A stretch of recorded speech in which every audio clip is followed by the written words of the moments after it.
Article 370 पे जब चर्चा हो रही थी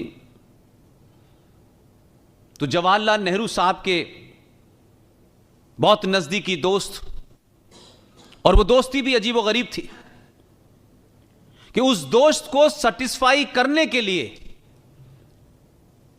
370 को इजाद किया गया। और जब वो नेहरू जी के पास आए शेख अब्दुल्ला, तो शेख अब्दुल्ला ने कहा कि आप बताएं क्या करना है। तो नेहरू जी तो खिलाड़ी थे, वो जानते थे। उन्होंने कहा आप अंबेडकर के पास जाइए, उन्हें कन्विंस कर लीजिए। अंबेडकर को जाके 370 के बारे में सब कुछ बताया। तो अंबेडकर ने बहुत प्यार से उनकी तमाम बातें सुनी और कहा कि आप भारत से यही भी चाहते हैं, सुरक्षा भी चाहते हैं, पैसा भी चाहते हैं, आप 6 साल की असेंबली भी चाहते हैं, आप प्राइम मिनिस्टर भी चाहते हैं, सब कुछ आप चाहते हैं, बदले में भारत को आप क्या देंगे? तो शेख अब्दुल्ला ने कहा कि अभी हमारे पास देने के लिए कुछ नहीं है। मैं ये बात सिर्फ इसलिए कह रहा हूं कि जो लॉ के स्टूडेंट हैं, प्रोफेसर्स हैं, जो दुनिया की और भारत की हर कोर्ट में काला कोट पहन के सच बोलते हैं, और उनका सच उतना ही काला होता है जितना कोट का रंग, उन तमाम लोगों ने भी इन बातों का कभी जिक्र नहीं किया। और ये तमाम सारी चीजें कोई आरएसएस या बीजेपी या विश्व हिंदू परिषद की कोई फैक्ट्री है, उसमें कोई किताब छपती हो, वहां से नहीं है ये। इस देश में अगर सबसे गलत तरीके से और एक डिजाइन के तहत अगर उस दौर के बड़े लीडरों में सबसे ज्यादा कंफ्यूजन क्रिएट किया गया, सबसे ज्यादा गलत राय और नैरेटिव बनाई गई, उस शख्स का नाम था बी.आर. अंबेडकर।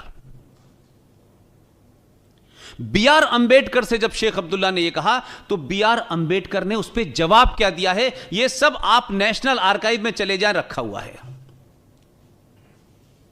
लेकिन नेशनल आर्काइव पिछले 70 साल से मौजूद थी। उसमें कितने लोग जाकर के भारत के इतिहास को सही पर्सपेक्टिव में समझने के लिए उन डॉक्यूमेंट को पढ़ना चाहते थे। इस पूरे देश की पॉपुलेशन को निकालें तो 5% लोगों ने नहीं पढ़ा। बी.आर. अंबेडकर ने यह कहा, शेख अब्दुल्ला अपने जीते जी मैं यह पाप नहीं होने दूंगा।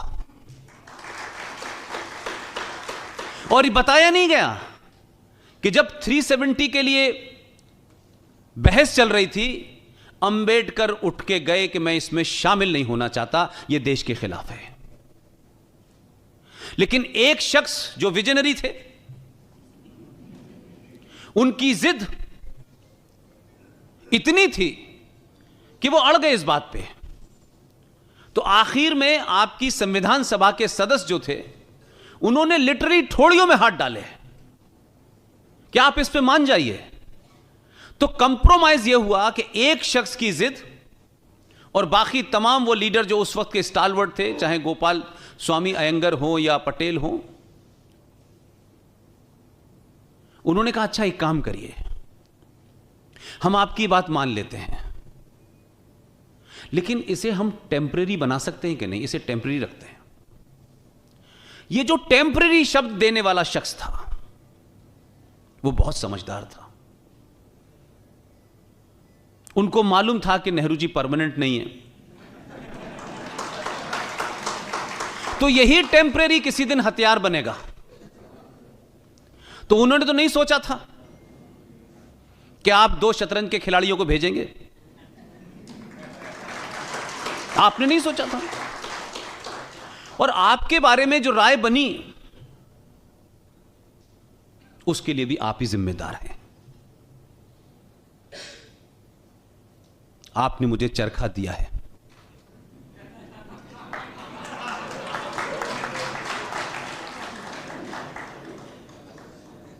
यह संवैधानिक प्रोग्राम नहीं है।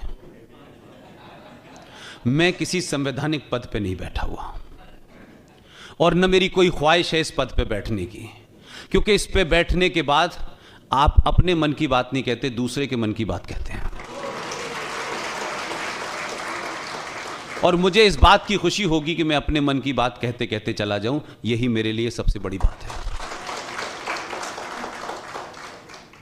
क्योंकि जब आप अपने मन की बात कहने लगते हैं और समाज को यह समझ आ जाता है ये मेरे मन की बात भी कह रहा है, तो बीच इलेक्शन के अंदर पिछले 4 साल की लड़ाई का फायदा यह होता है कि कोर्ट में एक तरफ लड़ाई चल रही थी, तो कोर्ट में तो सिर्फ इसलिए हमारी टीम गई थी ताकि इस मुद्दे को कोई हशप न कर पाए, और लीगल डेट पड़ेगी तो बार बार देश में अखबारों में कुछ छपेगा कि 35A क्या है, इसलिए देश को पता चलेगा।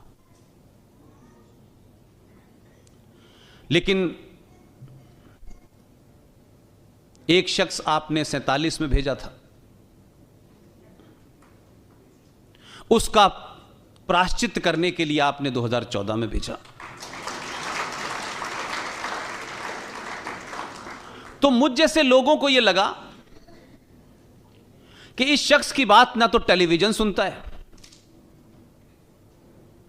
और ना ही इसको मीडिया जगह देता है, तो अगर यह बात अपने मन की दुनिया को बता रहा है और लोग इसको सुन रहे हैं, तो 15 साल की जो ट्रेनिंग आपने दी उसने देश को सुना। तो जितनी निटिगिटीज थी आपने समझा दी। तो पहला देश का प्रधानमंत्री ऐसा बना जो एक ट्रेनिंग और इस गुजरात राज्य में जिसे कुछ लोग नाम देते हैं, मैं उसको रिपीट कर देता हूं, कुछ लोग कहते हैं कि गुजरात जो है वो हिंदुत्व की भट्टी है। तो मैंने कहा चलिए, जब ये हिंदुत्व की भट्टी नहीं थी तब चरखे वाले आए थे, और अब ये हो गई है तो इस भट्टी के तपे हुए एक आदमी को भी देश चलाने का मौका देना चाहिए। तो जिस तरीके से मुझे लगा कि अगर इस देश में कुछ एलीट और पढ़े लिखे लोग जिनको लगता है कि वही देश को चलाना जानते हैं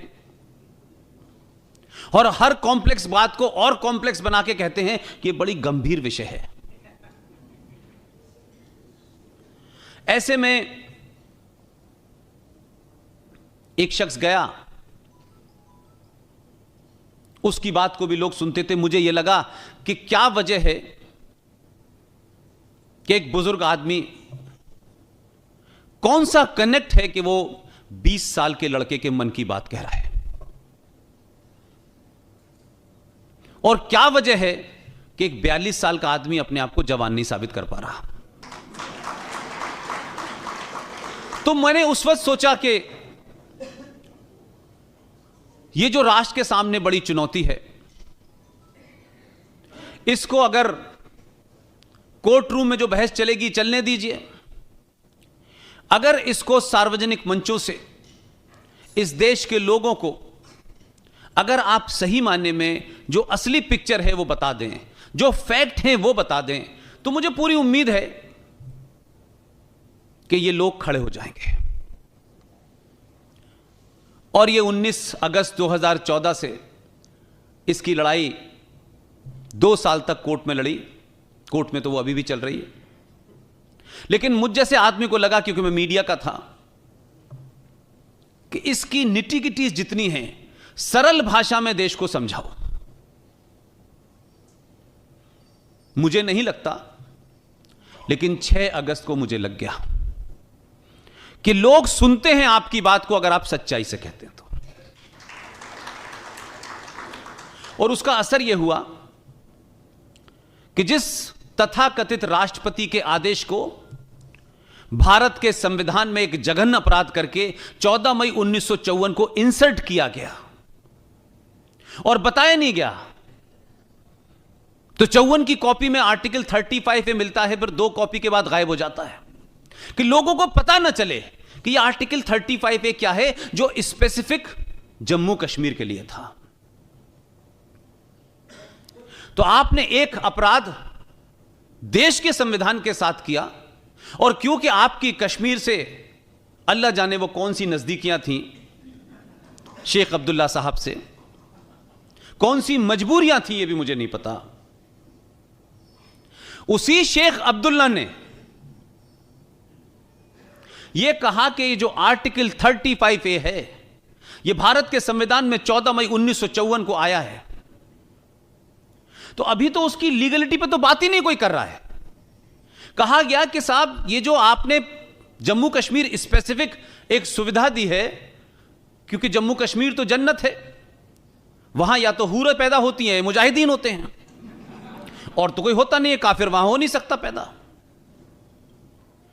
उन्होंने जब अपना संविधान, जिसका ड्राफ्ट 1956 में तैयार किया, और 1957 जनवरी के अंदर जम्मू कश्मीर का संविधान लागू हुआ, तो वो कितने ज़हीन लोग थे, कश्मीरी थे, वो तमाम लोगों ने नेहरू जी से कहा कि हम इसे अपने संविधान में जब लागू करेंगे तो इसके लागू करने की डेट 1954 नहीं होगी, हम इसकी डेट 1944 रखेंगे। लेकिन हमारे विजनरी प्रधानमंत्री ने यह नहीं पूछा कि भाई 1944 क्यों रखना चाहते हैं आप, इसके पीछे क्या कारण है। अगर मैं होता तो मैं कहता कि 1944 मत रखो, 632 रख लो, तो थोड़ी बहुत भी जो मुराद है वो भी पूरी कर लो। लेकिन इस खेल को समझने के लिए मैं बोलता हूं, यह बात अलग है कि अब आपका दाह संस्कार हो गया है, लेकिन फिर भी इस देश को जानना चाहिए